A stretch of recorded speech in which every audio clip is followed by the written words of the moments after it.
Jai Hind and welcome to this edition of The Right Stand, and I'm coming to you live from Goa. We are at the Fortune Benolin. That's a Fortune Resort in Benolin, just about half a kilometer from the Taj Exotica, ladies and gentlemen. That is the venue for the SCO summit, the Council of Foreign Ministers. That gets underway on the 5th, but there is a lot of drama on the sidelines and in the build-up already.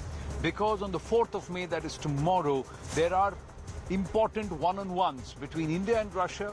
So the Indian Foreign Minister Dr. S. Jaishankar and of course the Russian Foreign Minister Mr. Lavrov, and of course thereafter the conversation between the Indian and Chinese foreign ministers. That's happening after a long time, and that also an important one. Frankly, we were quite surprised earlier in the day when we saw Dr. Jaishankar walking into Goa right behind us sometime around 1:30 p.m. this afternoon. That was quite a surprise, but he's here because India is on a mission. This is a very, very important meeting that is happening, and the significance of this only rises given what has happened at Kremlin and a possible escalation that we are staring at between Russia and Ukraine in that entire conflict overall. On the one hand, you have China trying to broker peace, but on the other hand, this is the biggest challenge now that there seems to be clear signs of escalation. Let's try and understand what happened.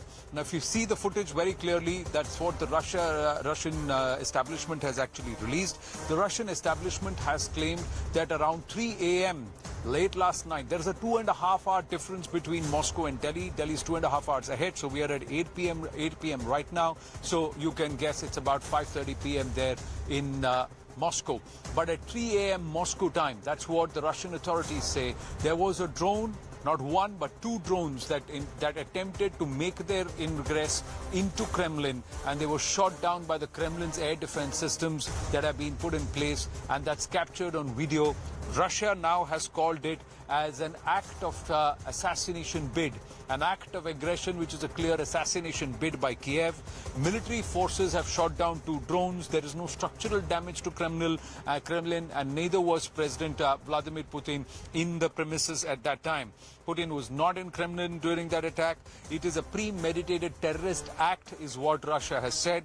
Russia will take retaliatory measures at a time and place of its choosing. That's what they have said. Meanwhile, Ukraine has come out and said, we've got nothing to do with this attack on Kremlin. Even though Vladimir Zelensky said that our counter-offensive measures are going to get underway, Ukraine is very clear that their entire plan is defensive.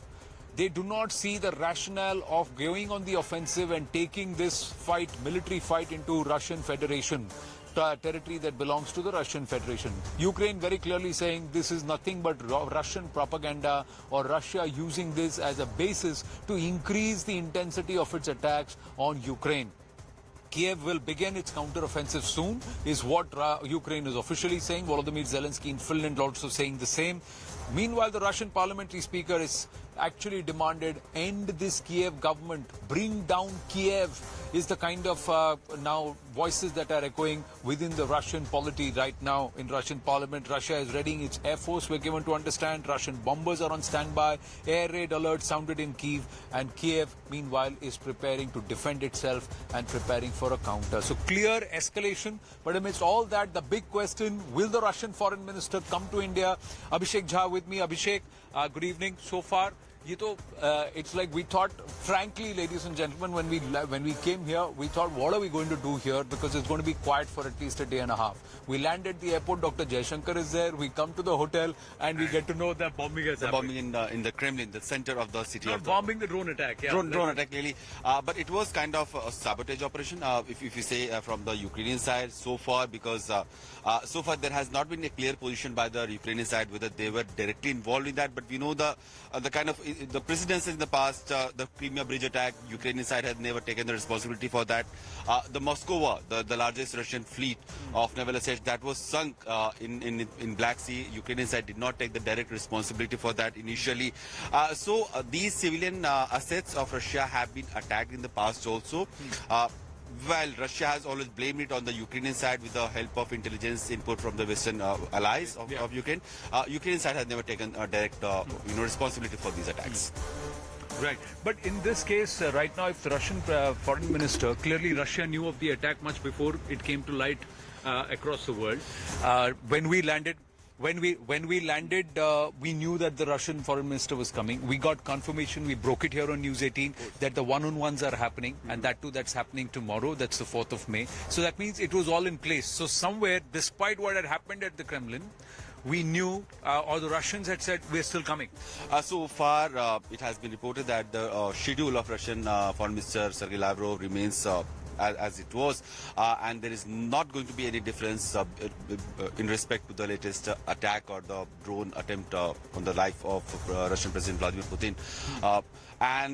The scheduled meeting tomorrow, we are learning that as Jaishankar External Affairs Minister will be having a meeting, bilateral meeting with the Russian Foreign Minister Lavrov and the Chinese Foreign Minister also. So Sergei Lavrov actually reaching very early, arriving early in the morning, and it's the morning first half is with the Russians and the latter half of the day is with the Chinese?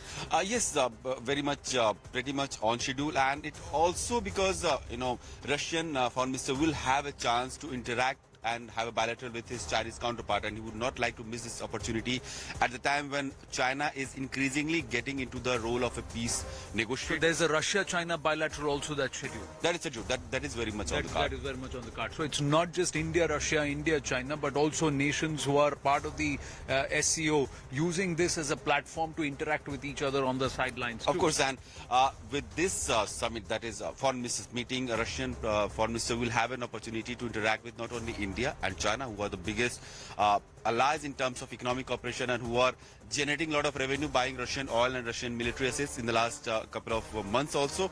But also he will have a chance to connect with the Central Asian countries where Russia has been a dominant strategic and economic player in the past also, and Russia wants to remain in that role as well. Well, somewhere does it also become a platform for Russia to actually put forth its point of view? Because largely the narrative has been crowded by what the West, NATO and Ukraine have actually tried to push in this Russia-Ukraine conflict. Russia is the aggressor first, but was its hand forced is a question. That's what Russia claims. And somewhere amidst, will it all be in the shadow of what happens in the next 24 to 36 hours? Abhishek, stay on with us, but I'm just going to quickly bring in Ambassador Ashok Sajanhar and also Andrew K. Leung with us at this time. We're hoping that Tatiana Kukreva, Russian journalist, is also with us. Tatiana is also through with us. So, namaste and thank you very much, everybody. I'm going to start with Tatiana. Tatiana, we are looking, I'm in Goa right now where the SCO summit is going to get underway, and the one-on-ones with India and Russia is going to happen in tomorrow. That's on the 4th of May. We are also standing by for Russia and China to have their one-on-ones on the sidelines of the SCO summit. Sergei Lavrov deciding to come despite what's happened in the wee hours of this morning at 3 a.m., the drone attack at Kremlin. Of course he did, and that's, it's not a surprise. Although I might, we'll have to check the schedule if he boarded the plane actually before it was known that this attempted attack took place. But look, I mean, it's the same with the Russian president. The country and everybody has been informed that his schedule remains unchanged. He's working according to his schedule. This attempted attack was a stunt more than anything. And the Goa summit is an important meeting for Russia. But who would pull off such a stunt, and will that now derail certain conversations that have been happening on the sidelines of this war that's drawn on for nearly about 14 months now? Well, look, I hate to speculate, and I do believe we've discussed this times and times again, that, I'm one of those people that considers the official line actually, it's only professional for a journalist to, to yes, maybe sometimes question, but take it into account. And the official, the line that the services, the security services, the Kremlin put forward, that these were Ukrainian drones. In the meantime, it's funny that, for instance, if we were talking about any other country, you would not be questioning the position of the government. Would you? Right. So that's where you stand, and Yeah.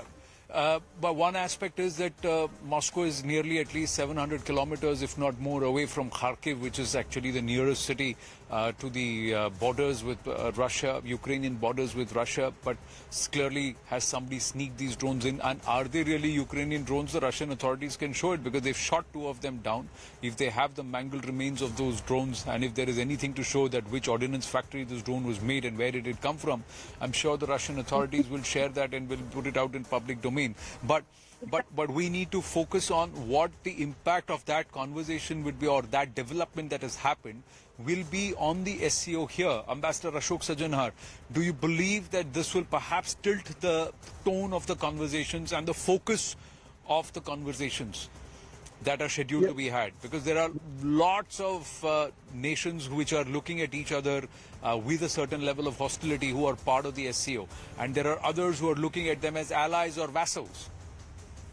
Yeah, thank you very much, Anand. So, to the first question that you were discussing earlier with the journalist, I think Mr. Lavrov definitely will come and he will participate because, this is a grouping that is... there would be a whole lot of comfort level as far as Mr. Lavrov is concerned, which you cannot say, would be true for several of the other meetings, even, when Mr. Lavrov was here for the Raisina dialogue, etc. There were sort of, according to the Russian perspective, there would be sort of, some hostile or adversarial elements that were present.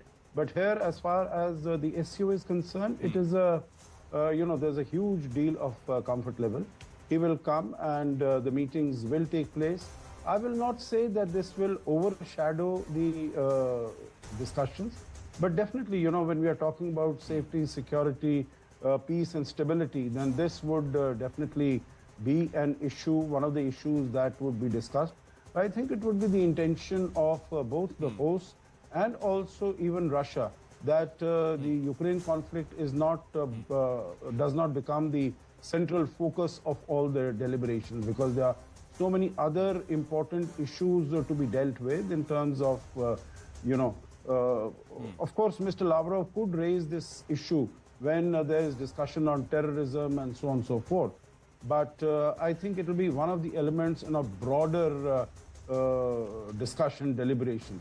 And at the bilateral level, of course, there are so many things that Dr. Jaishankar and Mr. Lavrov have to discuss. And also with his Chinese counterpart, I'm sure Mr. Lavrov, in all his meetings, he will try to demonstrate to the world that Russia is not isolated, as the West has been trying or West has been claiming. So I think there's a good opportunity, Anand, for Russia and for Mr. Lavrov to be present here and to say that, we have good functional relations, working relations with such a large number of countries and a body which, in terms of area and population, is the biggest in the world. Right. Antony Blinken has told Washington Post live on the alleged attacks on the Kremlin overnight, and I'm quoting him now, "I have seen the reports. I can't in any way validate them. We simply don't know. Second, I would take anything coming out of the Kremlin with a very large shaker of salt." Tatiana, quick reaction on this before I bring in Andrew K.P. Leung and we get into the China conversation. Well, look, that's a very expected reaction out of Mr. Blinken. That's exactly what I told you 5 minutes ago. That if, for instance, it were, I don't know, say, if there's a Chinese balloon floating atop American cities, nobody questions the American line. If Russia drones, that then the is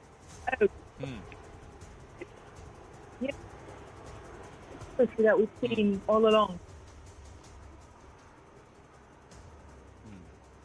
Well, you have a point there. So you're supposed to trust when America says something, but don't trust what Kremlin says or what Moscow says. And this kind of fight over propaganda and narrative and who's right and who's wrong, time and again, we tie ourselves in binds, and then decades later there are some conversations which say, oh, we were wrong at that time, there was nothing like that. It happened with the WMD conversation with Iraq, and America's position over a decade and a half changed drastically. But let's come back to what is happening here. What is China's point of view here? Where does China now, which was trying to play peacemaker, Andrew, and trying to actually come up as perhaps the voice of peace globally and correct its image, and also there were a lot of leaders of Europe who were trying to engage with China around the Russia-Ukraine conflict. We're given to understand President Xi Jinping also spoke with Vladimir Zelensky. Now with these developments, what will be China's focus at the SCO, or will that also shift? Well, China's position has been quite consistent. It's always on the side of peace rather than on the side of war. And even though China's relationship with Russia was very close, but this close relationship dates back before this Ukraine war, because the two economies are intertwined together. Now, as far as this SCO is concerned, it's unfortunate that this meeting is overshadowed by this unexpected kind of attack on the Kremlin, because the SCO now is entering into a different scenario where the whole world is changing. It's been reported that something like 20 other countries want to join the SCO. It's not just a fraud platform dominated by China. Why is that? I mean, countries like Turkey, Mexico, Indonesia, Argentina, Saudi Arabia, UAE, Egypt. I mean, all these countries from different continents want to join the SCO and the BRICS group. Yes. Why? Because the world is changing. The developing world is gaining influence. And most of the countries do not want to be dictated just by one hegemon, the United States. They want to seize their own development path. Even India's relationship with Russia is not dictated by the United States. Right. And so we're seeing a game changer there with the SCO. I think that China's focus is likely to be on the long term.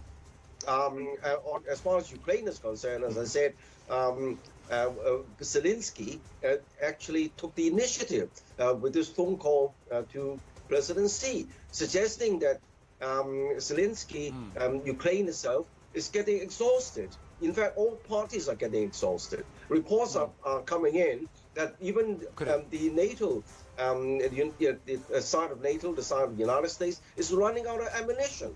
I mean, it's the 13 or 14 months already.